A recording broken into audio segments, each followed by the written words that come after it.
Skateman, oblak. Setir saya bergetar di kecepatan 80-100 km per jam, sudah balancing tapi sama komponen kaki-kaki mana yang harus dicek. Ojol terbang, apa efek dari ball joint dan link stabil yang sudah aus dan bagaimana cara mengetahuinya? Kalau aus susah ya, cuman kalau misalkan dia rusak itu dia karetnya kan getas, dia biasanya bunyi kuk-kuk, bunyi besi, nabrak besi deh. Limbung itu bisa jadi si shockbreaker-nya kanan sama kiri nggak sama. Dumping rate-nya bisa jadi memang kualitas shockbreaker-nya jelek juga, bisa jadi pairnya lu potong atau si pairnya sendiri juga jelek, bisa ya. Kalau masalah kaki-kaki lu bilang ya banyak, cuman kita harus tahu dia kenapa, lompat ke kanan kah, lompat ke kiri kah, atau memang nggak bisa diem kah. Nah itu beda-beda sih solusinya sih. Cari bengkel mobil yang tepat, ayo ke dokter mobil aja. Jujur, cepat dan juga lengkap, ayo ke dokter mobil aja. Kualitas yang terbaik, harga juga bersahabat. Percayalah, di dokter mobil pasti beres.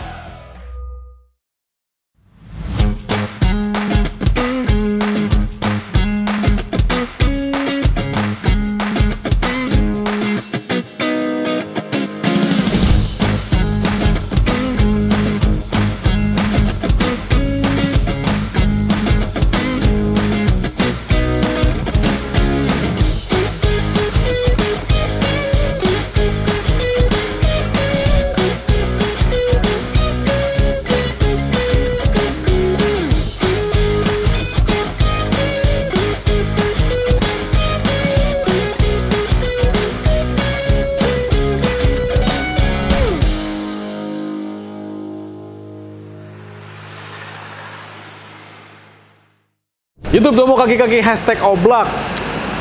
#oblak akan kita jalankan untuk pertanyaan seputar kaki-kaki mobil. Nah, gue lagi ada di Dokter Mobil Bintaro yang dimana kita lagi ada grand opening untuk pengecekan kaki-kaki promo 49.000 aja. Jalan rindu, oblak kenapa habis ngelewatin jalan jelek setir jadi berat sebelah? Apa kaki-kakinya kena karma? Biasanya kalau setir berat sebelah langsung itu berarti dia bannya ada yang kena ya. Jadi maksudnya bannya sampai pecah atau kempes gitu kan. Karena kalau yang lain-lain sih biasanya sih enggak. Skateman, oblak. Setir saya bergetar di kecepatan 80-100 km per jam, sudah balancing tapi sama komponen kaki-kaki mana yang harus dicek.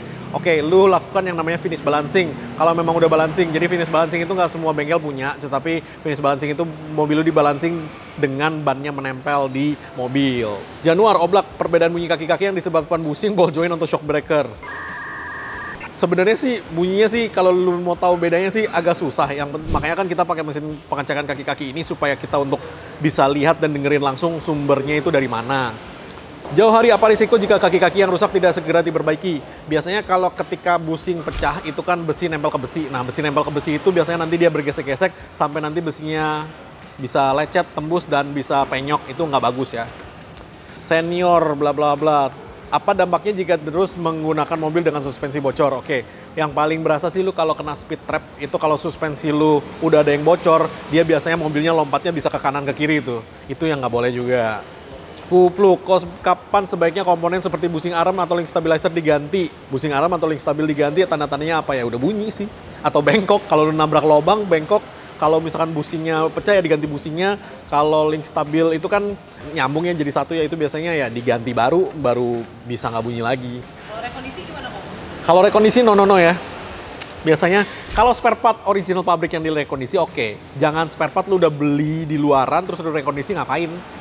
Q-wheel, mobil saya cenderung belok ke kiri pada saat lepas setir. Apakah itu masalah pada tie rod atau lainnya? Spuring dulu, kalau masih nggak bisa ya baru kita cekin yang lainnya.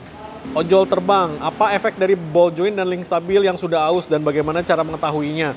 Kalau aus susah ya, cuman kalau misalkan dia rusak itu dia karetnya kan getas, dia biasanya bunyi kuk-kuk, bunyi besi, nabrak besi deh. Dengkul merah, oblak, bagaimana caranya mendeteksi kerusakan pada shockbreaker secara mandiri sebelum dibawa ke bengkel? Secara mandiri, nggak bisa. Kecuali lu bisa melakukan sesuatu hal di dalam mobil yang bisa membuat mobil ini goyang-goyang kayak begini baru bisa.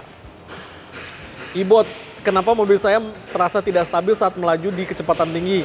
Apa ini masalah kaki-kaki? Tidak stabil saat melaju di kecepatan tinggi, oke itu limbung. Limbung itu bisa jadi si shockbreaker-nya kanan sama kiri nggak sama.